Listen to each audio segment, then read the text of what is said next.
We're joined in the studio with Graham Cottington from the British Transport Police. Good evening and welcome back to the show, Graham. Thanks, Daniel. It's nice to be back, and I've got some interesting things to talk about this evening, so hopefully enlighten some parents and hopefully make them think about their children. Graham, I was wondering firstly if you could just refresh our listeners a little bit about your role at the British Transport Police. Yeah, well, I'm a police officer with the Transport Police. I've been a police officer now for 15 years. My role is working the crime reduction unit, and it's a sort of triple hat that I wear, not just as a crime prevention officer, crime reduction officer, but I also work as an architectural liaison officer, giving advice to new builds or building work that surrounds the railway. And also another string to my bow is that I attend schools on a daily basis, on a regular basis throughout the school terms, giving lessons, PSHCE and those kind of lessons to students in those schools and colleges from the age of 5 right the way up to sort of their late teens, early 20s, just to make them aware of the dangers of playing on near the railway. And those 3 jobs are my day job with the British Transport Police, which, for those that don't know, is the national police force for the railways throughout the United Kingdom. So. Now, Graham, I know you wanted to cover a current campaign you're running, which is know where your child is. That's right, yeah. We do this time. At this time of year, it's always quite pertinent to remind families, to remind parents just where their children are, particularly when the nights are sort of longer, the days are warm, the children are out playing much longer. And it's just to remind parents that when the children are out playing, just to know where they are, if they can find them, if they know what they're doing. It's always nice. It's quite a tragic circumstances. We'll cover it a little bit later on, but it can be quite tragic and quite traumatic for families when they find out what the children are doing, where they're being, and particularly on the railway. It's not a very, very nice place to go and play, and we do have many serious injuries and some, sadly, fatalities throughout the year, and particularly this time of year with trespass, with just silly mindless acts that children get involved in. So it's just to remind parents, know where your child is, and hopefully we can prevent a fatality over this part of Kent. Graham, now I know you did want to cover, which is obviously our sort of a theme this evening, the dangers of playing on near the railway. Yeah, that's right. It's this time. This is always pertinent this time of year because, as I said before, the summer holidays. It doesn't matter how much children occupy themselves with activities. There is still that lapse time when the younger ones tend to want to go out and venture out and play.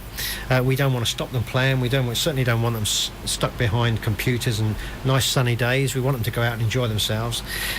We find that during this time of year, certainly during August, the latter part of July, August, trespass and vandalism incidents go up. The numbers go up. We get a lot more reports of young people loitering around on top of bridges and perhaps actually getting through the fence, whether it's because they're bored or whether it's because they just want some excitement. But it's just really so that parents know, have some idea of what their children are doing. As I said, the holiday time can be quite long for them, and within a few days of being on holiday, this is when we start to see the numbers rise. Our fatalities go up in the summer because of the young people are out for longer hours, and that's really what we're trying to do, is to impress on parents to keep an eye on your children, keep briefing to the children about the dangers, and in a moment we'll talk about the dangers that we expect the parents to be telling their children. So. Graham, how can parents keep their children safe? Well, as I say, there's knowing roughly what they're doing. Obviously, we don't want to ring fence them. We don't want to sort of keep them indoors.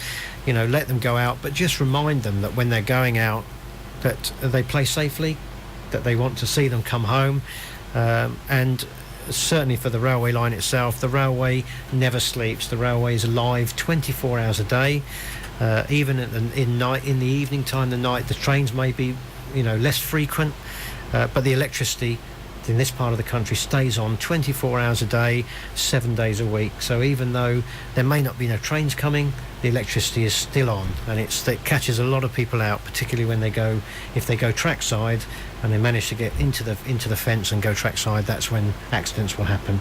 And we've had some quite recently. We've had some pretty horrific accidents on the railway line, which are all too common but can be prevented if parents just take that moment to find out where their children are going and what they're doing.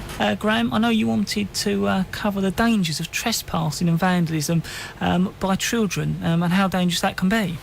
Yeah, I mean, every year we get, obviously we get quite a number of incidents where children have gone on the track, and will either be what we call a near miss, where the train driver or the train crew may spot child or spot children near the railway line. That's what we class as a near miss. Sadly, some of those near misses turn out to be fatals, and every year we get approximately nationally, over 200 fatalities on the railway line. And that's broken down into people that have taken their own life, which we cannot stop that. We can't be everywhere for those people, and if we could stop that, that would reduce those fatalities quite significantly. But on average, we get somewhere in the region of about 60 to 70 young people killed every year on the track or at the station. I've just had some figures come in.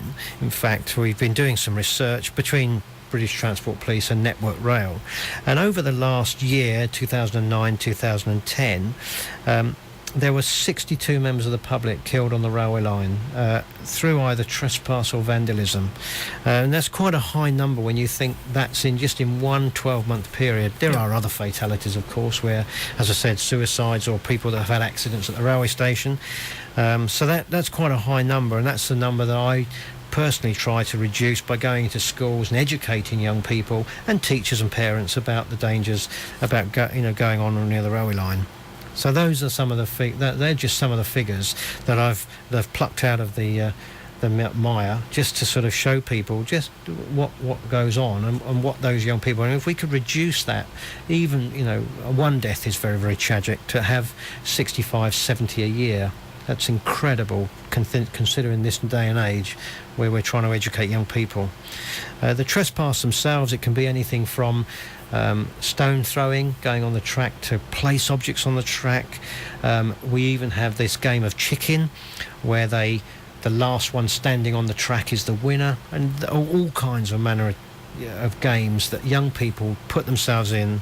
And there was an incident, luckily not in this country, where they were actually laying down between the running rails and videoing that on a mobile phone to put on YouTube, to put on some of these websites, which is, if we catch children doing that, obviously that's the top of their game. Frightening. Yeah, absolutely frightening. So it's just really, it's just making those people aware that what we consider to be trespass and vandalism, it's just young children, teenagers going onto the track just for a shortcut, just to walk up the track, to get off maybe a little bit further up the track, but sometimes they don't always make it. So trespass vandalism, big problem this time of year. We are joined with Graham Cottington from the British Transport Police this evening here at the Monday Night Community Show.